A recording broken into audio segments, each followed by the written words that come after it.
ಪ್ರಜಾಧ್ವನಿ ಇದು ಪ್ರಜೆಗಳ ನಂಬಿಕೆಯ ಧ್ವನಿ.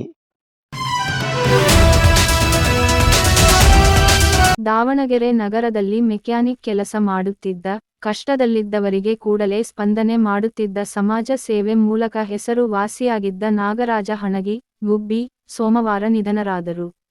ನಗರದ ನಿಟುವಳ್ಳಿಯ ಶ್ರೀ ಮಣಿಕಂಠ ಗ್ಯಾರೇಜ್ ಮಾಲೀಕರಾಗಿದ್ದ ಬಸವರಾಜಪೇಟೆಯ ಹುಬ್ಬಳ್ಳಿ ಚೌಡಪ್ಪನ ಗಲ್ಲಿಯ ವಾಸಿಯಾದ ಮೆಕ್ಯಾನಿಕ್ ನಾಗರಾಜ ಹಣಗಿ ಉರ್ಫ ಗುಬ್ಬಿ ನಾಗರಾಜ ಅವರಿಗೆ 47 ವರ್ಷ ವಯಸ್ಸಾಗಿತ್ತು. ಮೃತರು ಪತ್ನಿ, ಓರ್ವ ಪುತ್ರಿ, ಒಬ್ಬ ಪುತ್ರ, 4 ಸಹೋದರರು ಸೇರಿದಂತೆ ಅಪಾರ ಬಂಧು ಬಳಗ ಅಗಲಿದ್ದಾರೆ. ನಗರದ ಗಾಂಧಿನಗರ ಸಮೀಪದ ಸಾರ್ವಜನಿಕ ರುದ್ರಭೂಮಿಯಲ್ಲಿ ಸೋಮವಾರ ಸಂಜೆ ಅಂತ್ಯಕ್ರಿಯೆ ಜರುಗಿತು. ಸದಾ ಉತ್ಸಾಹಿಯಾಗಿದ್ದ ನಾಗರಾಜ ಕಷ್ಟದಲ್ಲಿದ್ದವರಿಗೆ ಮಿಡಿಯುತ್ತಿದ್ದ ಸಹೃದಯಿ. ತುರ್ತು ಸಂದರ್ಭದಲ್ಲಿ ರಕ್ತದಾನದ ಮೂಲಕ, ಅಗತ್ಯವಿದ್ದಾಗ ತನ್ನ ಸ್ನೇಹಿತರನ್ನು ಆಸ್ಪತ್ರೆಗಳಿಗೆ ಕರೆದೊಯ್ದು ರಕ್ತದಾನ ಮಾಡಿಸುವಂತಹ ತಮ್ಮ ಮಾನವೀಯ ಕಾರ್ಯಗಳಿಂದ ಎಲ್ಲರ ಮನಗೆದ್ದಿದ್ದರು. ಮೃತರ ನಿವಾಸಕ್ಕೆ ಪಾಲಿಕೆ ಹಿರಿಯ ಸದಸ್ಯ ಕೆ.